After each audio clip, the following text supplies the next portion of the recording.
What is Miu Miu Women's Tales, I hear you ask?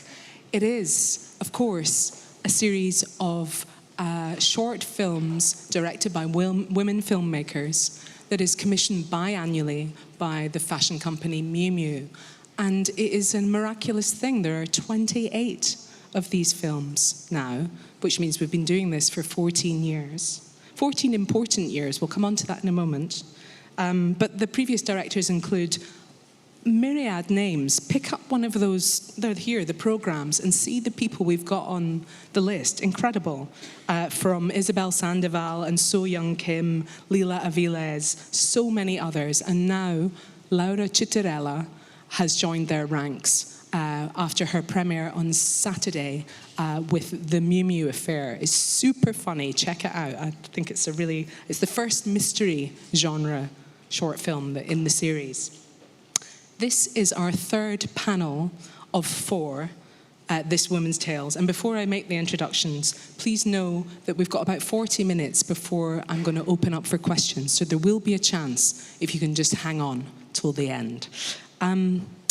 So let me make the introductions. You're going to know Marisa Abela from her sensitive portrayal of Amy Winehouse in this year's Sam Taylor Johnson directed biopic, Back to Black.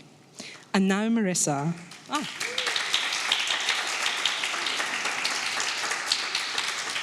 is on our screens, returns to our screens with the financial drama, Super Hit Industry. We're going to hear how she seamlessly moved from graduating at RADA, Royal Academy of Musical Arts and Drama, is that right? In London? Dramatic art, exactly. To shooting devastatingly emotional scenes, showdowns on a yacht in Mallorca. And maybe even a little bit about her next role, which will be with Cate Blanchett. More of that later, because of course we also have the pleasure. Good morning. Come in. Find a seat. There's plenty. We have oh, I did that, didn't I? Sorry. We've got the pleasure of meeting Cailee Spaeny. Have I got that right? Is that Spaeny? Oh, good. Hot on the heels of playing a war journalist in this past spring's Civil War, directed by Alex Garland, followed by Fede Alvarez's Alien Romulus. I went on a date night. It was great. Joining the pantheon of sci-fi heroes as Rain Carradine. And also, obviously, her own portrayal of a major musical icon that won her the Volpi Cup here for Priscilla last year. Perhaps you and Marisa can compare notes on the pleasures and vicissitudes of portraying a real person on film, a living person. Both on and off screen, I'm going to try this. Sui Wonders. Got it, is building an impressive body of work, performing with her growing network of collaborators, such as Helena Rain in the 2022 Bodies, Bodies, Bodies, or with her sister, Jeannie Sui Wonders, because her short, Moon Lake, premieres here at Venice on Wednesday, is that right? Yeah, in which you feature, is that right? Super. So there's directing, there is screenwriting, there's drama, there's comedy, all on the table. And we can't hear how you choose what you choose next. So before we get started, let's welcome Marisa Abela, Cailee Spaeny, and Sui Wonders.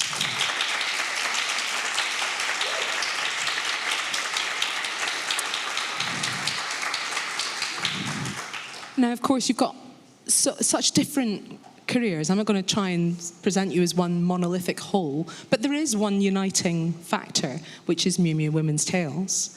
And I'd just like to hear from you each about how you got to know and how recently or how long ago you got to know this series of short films, and if there are any favourites in there, and maybe if you've got any experience of the short film form. So maybe you should go last, because we've just said that you have. Yeah, pick up. That's your own dedicated microphone. This is my first time coming to the Women's Tales event, so it was really exciting to kind of experience. To be honest, I don't have much experience with short films as an actor. I think it's such an incredible thing to be given, I mean, a provocation almost, which is that Miu Miu is commissioning the film. And then what that turns into, whether it has something to do with the narrative or not, and then like how costume affects the drama is so interesting.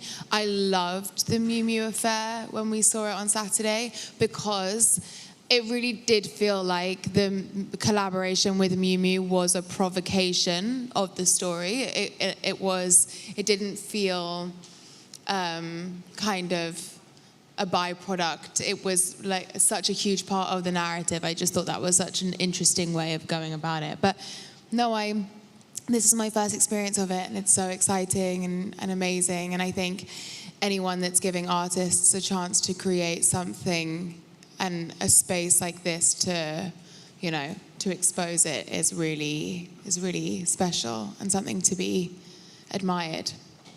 Thank you. You were here last year. Yes. With obviously you had a few things on, what with Priscilla and all. But were you familiar with the films before, or was that your first experience? With Miu Miu Tales? Yeah. My first one was actually with Isabel Sandoval's film that we watched during COVID. That's called Shangri-La. Yes, exactly. And it was gorgeous, and I loved experiencing the ones the other day because they're all so different from each other. I mean, they couldn't be further in tone. So it really is a sort of insight in the freedom that these women get to explore. And I feel like short films, I think people sort of assume because they're short films that they're sort of easier to accomplish, but to get a sort of solidified, statement or feeling in it in that short amount of time is really quite difficult. There's a production team here that will agree with you.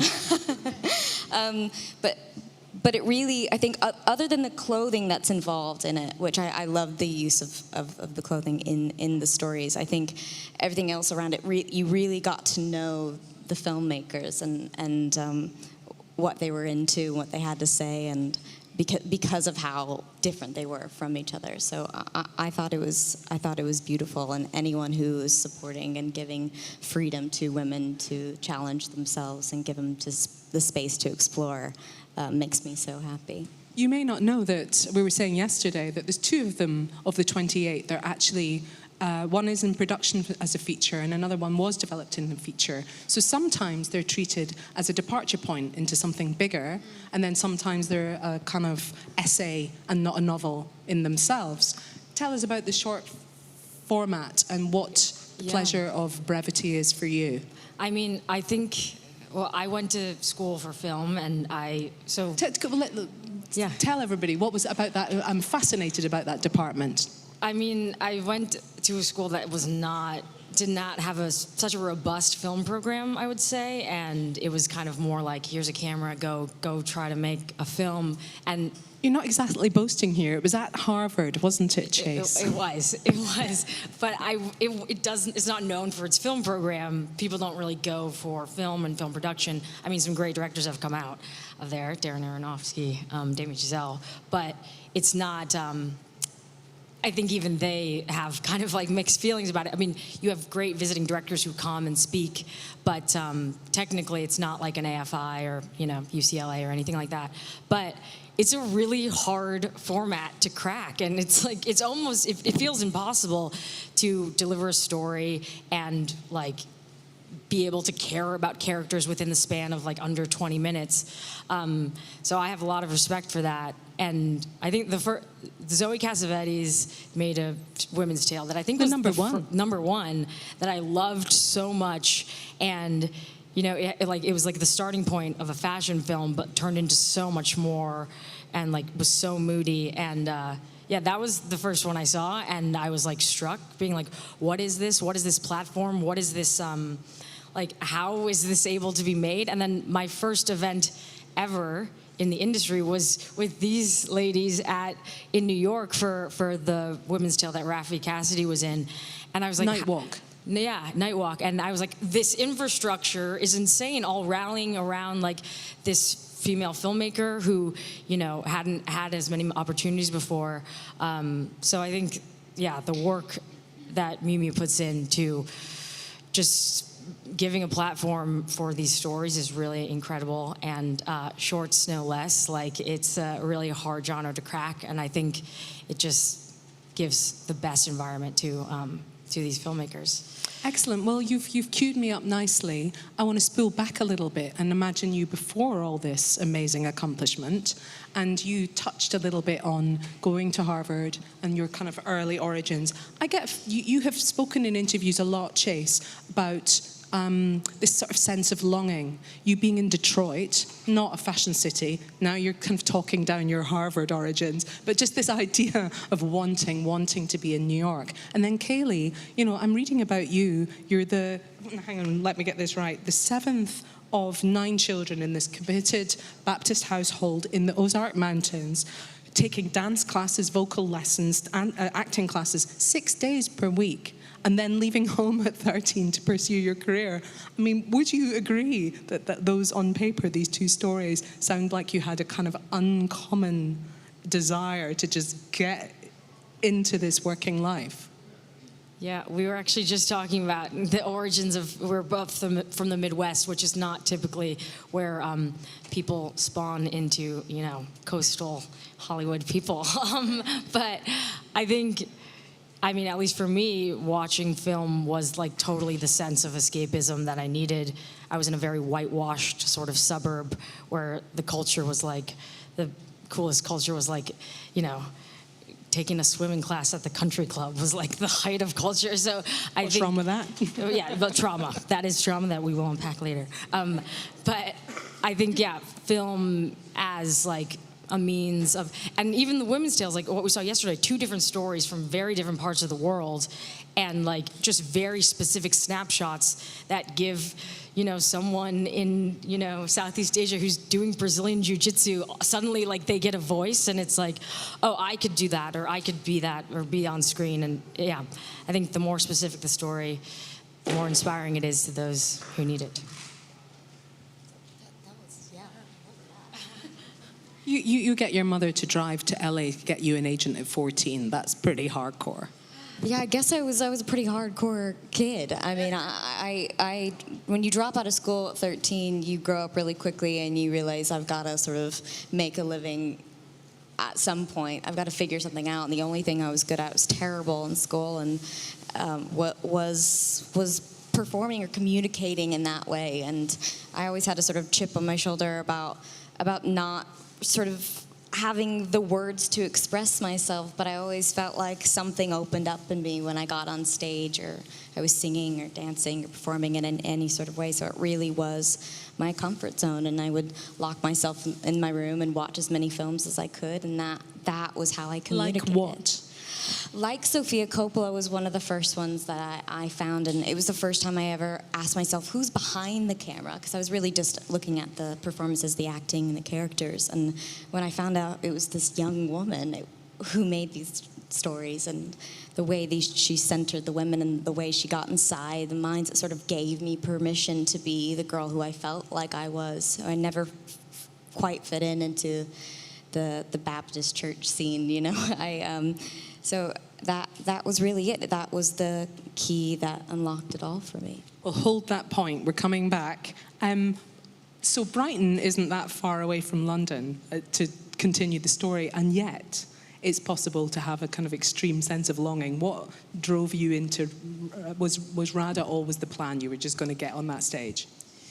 No, it wasn't always the plan, but it was different. You know, my access into this world was definitely through theatre rather than film. The things, you know, often when you do something like this that's so kind of based around film, people ask questions like, what was the movie that you first saw that made you want to be an actor? And for me, it was always theatre.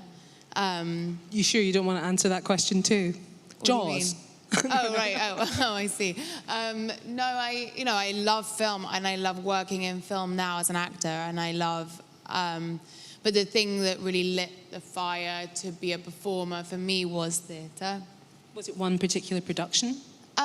My mother's an actress and she works in plays mostly. So I remember going to, my mum, I was brought up by just my mum. So when she was working in a play, like I was sitting in a dressing room for 6 months, and like I would sit and watch her do Shakespeare at like 6 years old.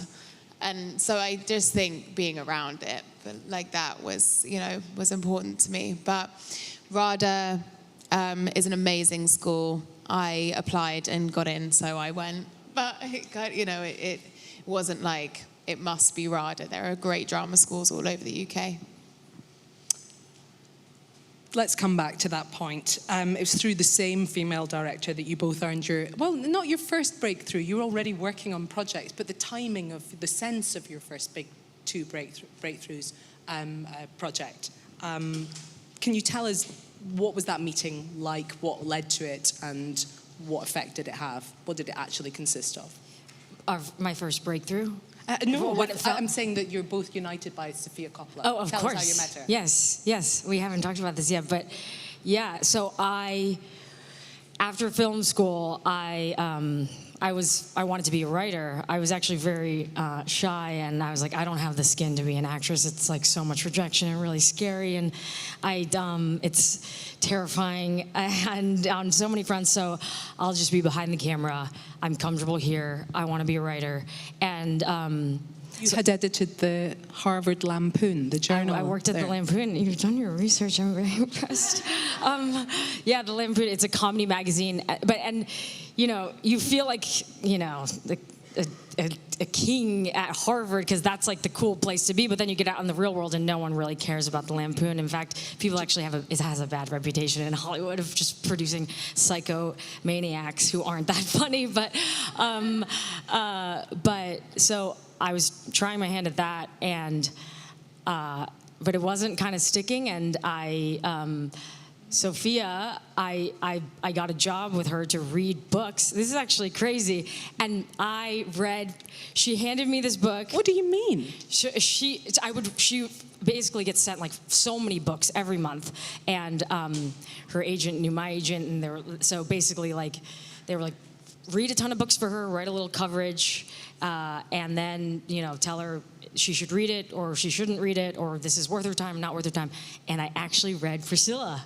I read Priscilla. She was like, she was like, maybe don't even read it, but someone recommended it to me. And here you go. And I read maybe dozens of books for her, and there were two that I was like, this is you written all over it. And it was this book, Scruples, and Priscilla. So I'm not going to say I got Cailee Spaeny her career, but it might be. It's so not me, but I do. And then Priscilla, and then Sofia and I have even talked about that. It's all dog-eared. I have it like on my bookshelf, and I still have the emails. And Sofia, when it came out, Sofia was like, "Will you re-forward me that email of all your coverage on Priscilla?" And then it's so funny. Yeah, I'm like, this is What was the other book?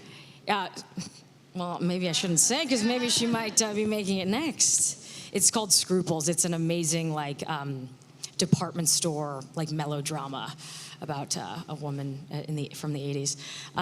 But anyway, and then she cast me as a tiny part in On the Rocks, and that was like my first ever job. And my name was Chase, which in the movie. And I got to work with Rashida Jones. I got to be a bitch. I got to be a bad lady to Rashida Jones. And so that unifies us there too. That's amazing. It really is true, though. When you read the book, you're like, oh my God, it's Sofia. Oh, like the Americana, the clothing, the fashion, the makeup. Well done. Thank you. How did your first meeting go? Oh, actually, my first ever callback was with Sofia, living in Missouri. I sent in some weird self-tape where I had to be a mermaid with no voice for Little Mermaid. So I did this completely silent self-tape, so weird, in my room and sent it to her. And I guess she thought that there's something to it. And so I drove all the way out. And of course, it's so embarrassing. You get in the room, they're like, you drove all the way here for this? And you're like, no, I have other things. I have other things to do. But that was my first time meeting her, and she was lovely. That film ended up not working out, and then I was meant to do The Beguiled, but that didn't work out. And then I did a table read for Francis. So the Coppolas are sort of always floating around, and gave me my first sort of in a lot of ways. And I guess they just kept my name in their books, and then the right role came around. And then I worked with Kirsten Dunst on Civil War, and she gave the seal of approval, and I think that was really my way in, because I was meant to do a big chemistry read, and I honestly think if I would have done a chemistry read as Priscilla, I wouldn't have gotten the role. It would have just been too intimidating. But then Kirsten gave me a little thumbs up, and then I got Kirsten Dunst is your kind of fairy, your Tinkerbell, your fairy godmother. Not bad. No, it was amazing. The last day we wrapped on Civil War was the day I booked Priscilla, and so I remember getting out of the car and going, Kirsten. She went, what? I'm like, I got it, and she just broke down in tears. And she was around the same age when she did Marie Antoinette with Sophia, so it was really. And the movie Civil War, it was about passing the baton to a younger artist, and that's sort of what was happening behind the scenes as well. So it was a very special moment, very like women taking care of younger women. It was reassuring. Yeah. Talking of which, tell us about your meeting with Sam Taylor Wood. How did that come about, and what was it like once you finally realised you had to inhabit such a kind of beloved character in Amy Winehouse? Well, my first time meeting Sam for this was just a chat with our casting director, Nina Gold. And the amazing Nina Gold. And we were just talking. You know, I think it's an interesting one. It's so clearly was going to be a huge job, but something in my gut was like, just don't go in like trying to get this film. Whoever is gonna get this part, it just like has to be right. You can't like try and portray her, like muster her up in any way that doesn't feel authentic. So I never did any hair and makeup. I never did any of that stuff because she's so iconic, you know. And what do you mean you didn't do tests and prep before? So when we're auditioning, I mean, there were a lot of people auditioning, and I know that a lot of people went in the room in, you know, some version of a winged eyeliner, you know, or whatever. And I think because people, I think, feel that they can't see Amy without seeing Amy. And as soon as I started doing my research, I really felt the complete opposite. Like, I felt closest to her always when there was, like, none of that stuff. There's so much life there inside that I just felt that was the most important thing to channel. And I think that Sam could feel that in me, and our instincts were just the same on it. So, I had my first audition. And then it was, I think, you know, after the first meeting, there were lots of people still going up for it. But after my first audition, I think that was it for Sam. So we just were just trying to get the studio on board, you know. So then it just becomes about doing tests and lots of singing and things like that. And are those kinds of connections important? Do you try and hang on to those kind of female mentors? Obviously, you can't kind of hound them your entire career, but do you feel that whether you can actually literally phone somebody up or try and kind of conjure their advice, that they kind of exist a little bit like your own executive board? Totally. I mean, I feel very lucky. I've worked with lots of incredible women in this industry. So name some. Go on. I mean, Lena Dunham gave me my first job, so that was obviously amazing. I worked with Greta for a second on Barbie, but just to like see her working was amazing. And obviously Sam, and just on industry, like a lot of the like directors that come in are female. So it's incredibly important to nurture those relationships. They feel to me just, I guess they are, it's so important to have people that back you, And when that's a woman, I think there's something that is unspoken in like an understanding of how this industry feels to us, and like what rooms feel comfortable and what rooms, feels different. So as a principally or previously principally stage performer, what does that kind of advice consist of? Are you the sort of person that wants notes? I love advice. Do you love advice? Or is it more a sense of inhabiting them, thinking, oh, what would Nina do? What would Greta do? Notes are an interesting one. I think it depends on the film. The director is so different. I think it really, growing up, I think it depends on what the director is more comfortable with. Like are they a director that wants to give actor notes, or are they more concerned with, at the end of the day, a director in theatre is obsessed with performance, and they're obsessed with the relationships, and like that's their job, really.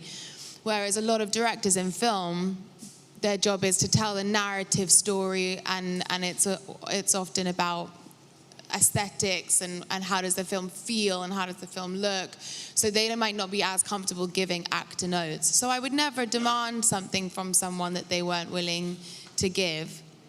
But I love a note. I'm as like a theatre actor, yeah, I love a note. I love like doing something one way and then someone being like, what if it was just, totally, or something fun, something crazy. That's always fun.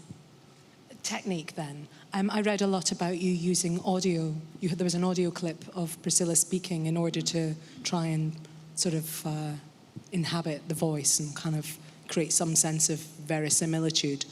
There was no actual interview or video clips of her speaking when she was in a relationship with Elvis, because I think she wasn't really in the public eye unless for specific moments like the wedding or her at a show maybe.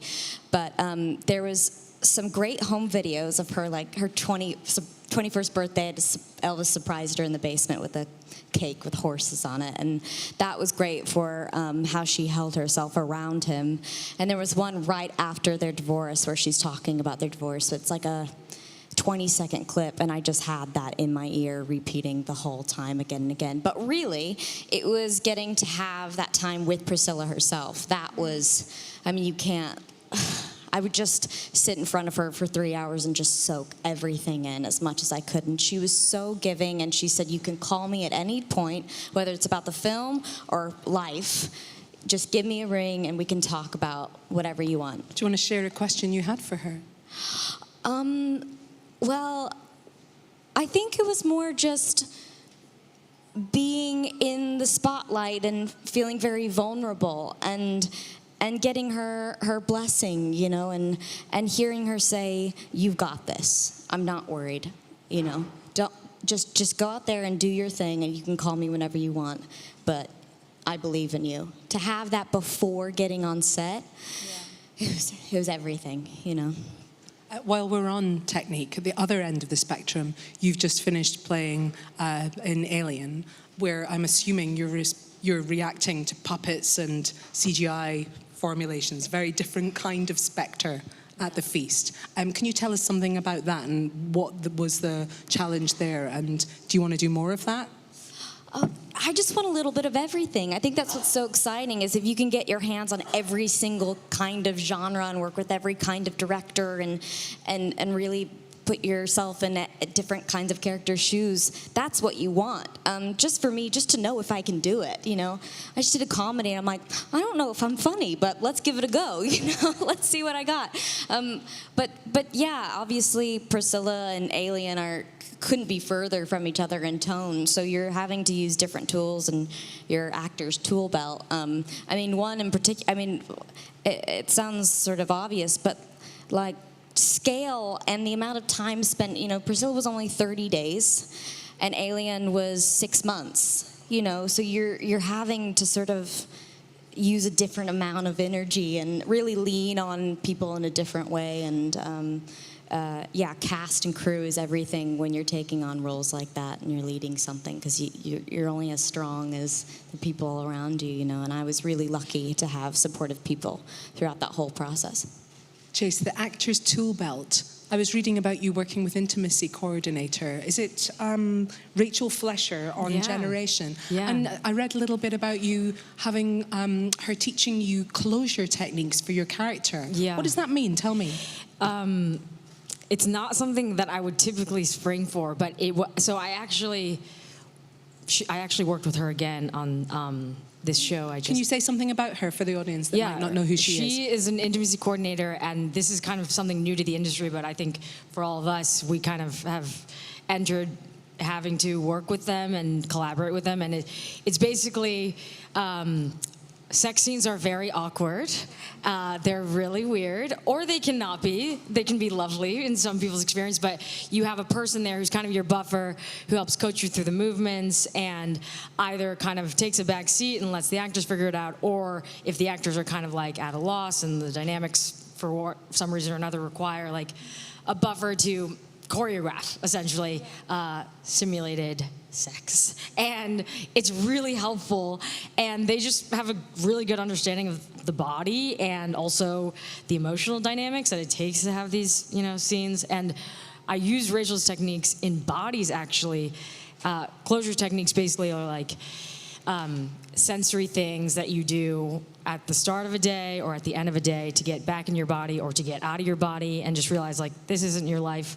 And so I did that for bodies because it was so, we were doing like overnight shoots. It was 5 weeks. It was really intense. All new people, like in one like dusty, scary mansion filming this like psycho, like horror movie. And that character is very meek and that I played is very, just like a tortured, dark individual. And I felt like kind of like I was like getting swallowed. And she was like, do these techniques. And so at the end of every day, I would be like, it sounds like really weird and stupid, but you look in the mirror and you're like, great job, Chase. That was a good day. That wasn't your life. And now you're back to your life. And hope you have a good night's sleep. And it really just works. Or you like eat a piece of chocolate or like squeeze a piece of lemon on your nose or something. The chocolate's good. The chocolate one works. I think we all need some closure techniques. I use it for like every part of my life now. Yeah, after this, closure technique. Yeah. I gather you used Laban techniques. This idea about choreography, that's also something that Ita O'Brien, the intimacy coordinator, she tries to make people regard the simulated sex like dance. So it's not invading your life. It's not so invasive. But I'm interested to hear you used Laban dance techniques for your body, your poise and your body choreography for Amy Winehouse. Is that correct? Yeah, well, I mean... Do you know what Laban is? Laban's the dance school in London. It's in London, isn't it? Laban can be actors' movement as well. So it's a technique that basically is about how different people move through space. And it's a big kind of separator, especially if you're playing a real person. It's a great way to kind of break down what it was that they were doing, rather than just doing an impersonation of like the way someone moves, especially someone like Amy, who has like looks quite iconic when she moves through space. What actually is it that she's doing and how is she moving, so that that's a specific choice that you're making as an actor rather than just mimicking something. So, some people are direct, they'll move through space in a direct way. Some people are indirect, some are slow, some are heavy, some are light, some are fast. And just deciding what it was that Amy was and whether she was flicking or twisting or ringing or, it can get very specific, and it's an amazing tool for an actor, I think. Laban is incredible. It just keeps things very specific. But it's something that you learn, and you spend like 2 weeks doing it very, very, very specifically, and then you try and forget about it and hope that it just still exists naturally within you, rather than like being on set and being like, I'm flicking, It's fascinating. Just as a small moment, I appreciate that you've got other fields. You've been directing and you've been writing, etc. I'm just interested to know, in the projects where you're working, where you're acting and directing, how you balance that kind of vulnerability. You used the word, was it you that used the word vulnerability, with leading a production. What's the future for all you amazing young women that we're interviewing here who are taking on all these different additional roles? And how are you going to get this balance right? I mean, I do think it's, there are so many female actors especially who are now transitioning into being directors. I mean, Helena is one, Greta, Olivia Wilde. I think it's, they go really hand in hand in a beautiful way. You like, being an actor, you learn that actors are kind of babies a little bit, and as a director, it's like your job to keep the baby in the womb, but you also know what it's like to be in the womb. So it's like, I think it's really special to have multi-hyphenates, and I got to do it once with Charles, actually, who Cailee is going to work with. I got to direct him and act alongside him in a short for Vogue China, a fashion short. It's called Wake. It's called Wake, yes.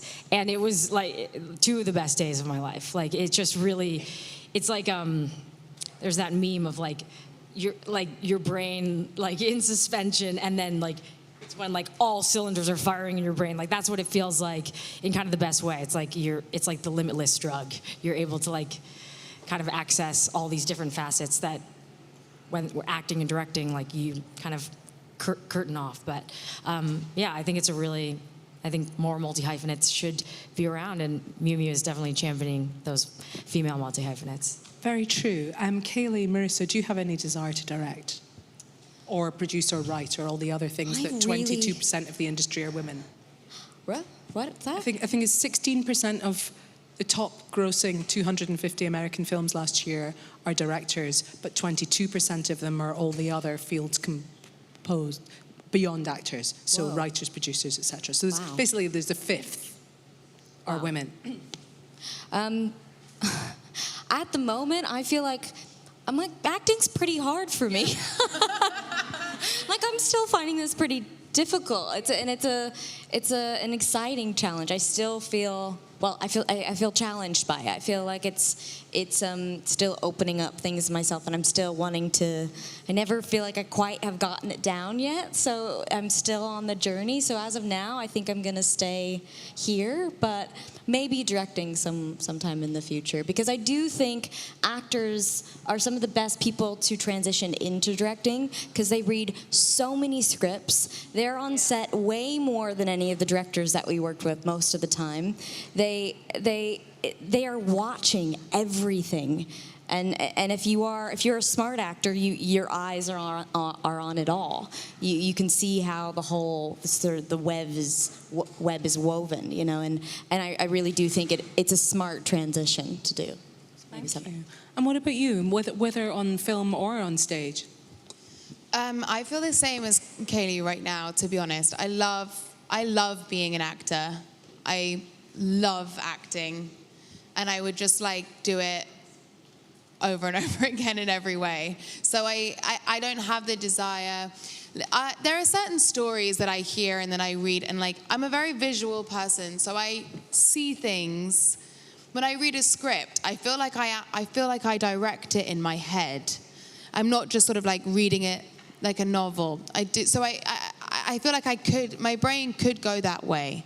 But if someone said to me tomorrow, you could like direct this movie that could be like your dream film to direct, or you could star in this film as an actor and it would be the dream, I would always be acting for me, I think. The actor Fiona Shaw is of the opinion that every performer only has a certain number of performances in them, and eventually, at the end, you transition into something else. So she's decided she's an opera director and a theatre director at the moment. She doesn't want to do any more film performances and only TV. So maybe just the form takes over you. I don't know whether we'll just let's see. I sort of understand what she's saying. You're like, I don't know what else I got up my sleeve. I think I've shown it all. I want you to direct me in something. Can we work together? There's so much business gets done on this sofa, I can't tell you. Let's get it down. In the most wholesome sense.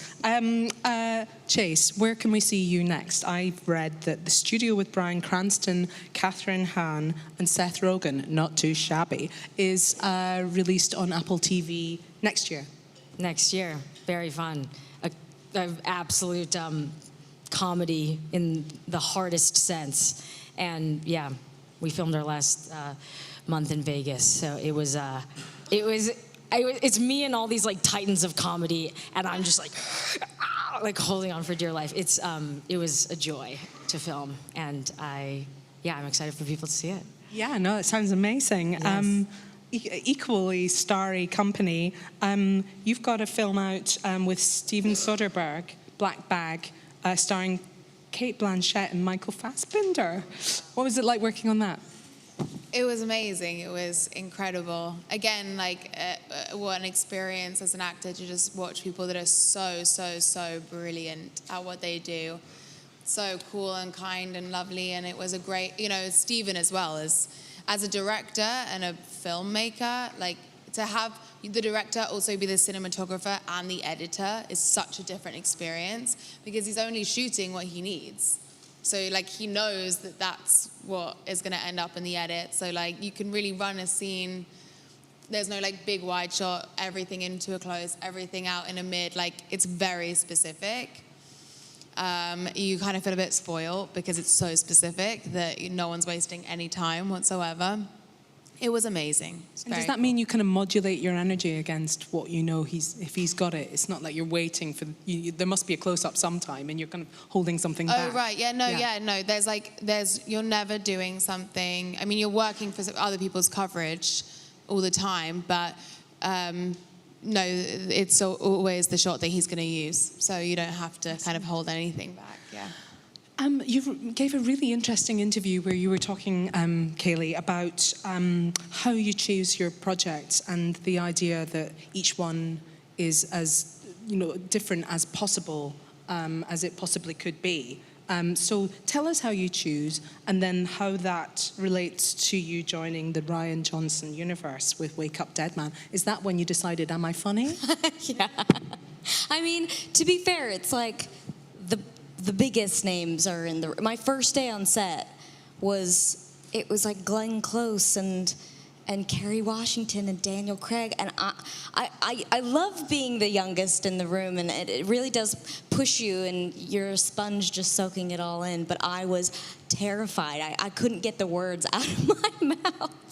It was such an amazing experience. But yes, exactly. I'd never done a comedy in that way. I love murder mysteries. It's such a fun genre that I don't think we get to see that often, and Ryan does such a good job at them. This one's gonna. I have never had a more joyous experience than on this set. We just laughed for 2 months. Exactly, that was me trying to push myself and doing a genre that I'd never done before. Now I'm trying to think which ones you'll do next. Erotica. Okay, great, fun. We had Molly Gordon on the sofa yesterday. You're going to be joining the cast of The Bear, is that right? No, the other one with the beef. Beef. Forgive me, I've got the beef T-shirt. So come on then, tell us about that. That has also been a huge hit, hasn't it? Yeah, I think that one's going to be a sort of mammoth of a job, going to television, and there's 4 leads in it. And so what are the other televisual projects that you've done? Mayor of Easttown, but I was dead for a lot of it, so didn't have to do that much. I did the show called Devs that the director Alex Garland did, who did Civil War. Yeah. And I did female director Suzanne Bier, who did First Ladies. But this is the first time that a dark comedy where it's 4 leads, and I'm up there. Have you shot it already? No, I'm about to go and shoot it. Okay. So wish me luck.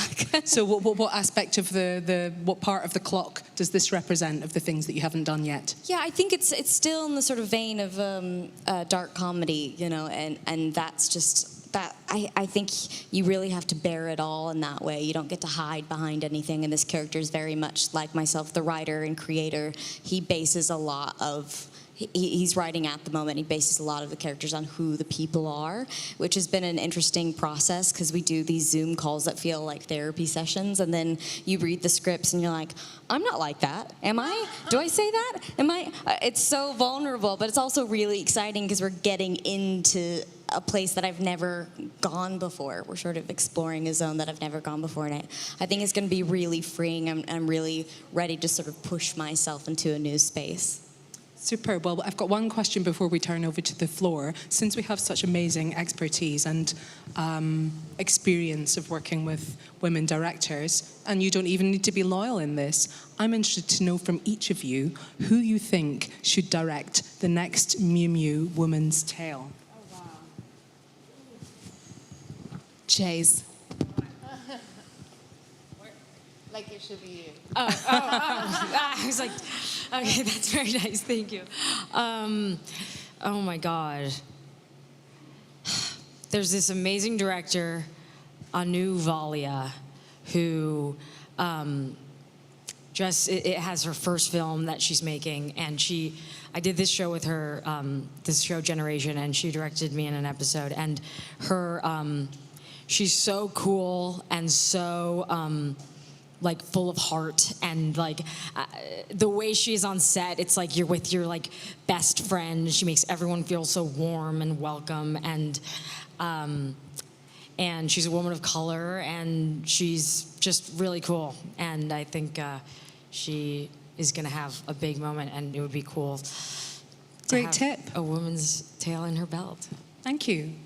Cailee. I hope I don't get her name wrong. Is Italian director named Carolina Cavelli. She did this movie a couple years ago called Amanda, and I love the way that she centered the woman in the story into sort of uncomfortable spaces, sometimes almost unlikable, which makes me, root for her even more. Just sort of weird and offbeat. And she's just directed that one film. She's also a writer, and I'm just curious what she has up next. So I think she'd be good. Yeah, intriguing. Any ideas? No, I'm not going to pretend. I'm not going to pretend to know. I'm not going to lie. But I'm sure it'll be amazing. You'll email it later. Yeah. It remains for me to do two things. First of all, to make sure that you know where to see these films that we've been referring to, which is at the Miu Miu Club page at miumiu.com. There are 28, remember, including directors such as Naomi Kawase, Masi Tajuddin, Agnes Varda, so many more. I'm going to be back on stage here at 3 o'clock with Rafi Cassidy, Valentina Romani, and Alia Shawkat. But the second thing I need to do is say thank you very much to uncommonly fabulous conversationalists. Thank you so much, ladies. Thank you.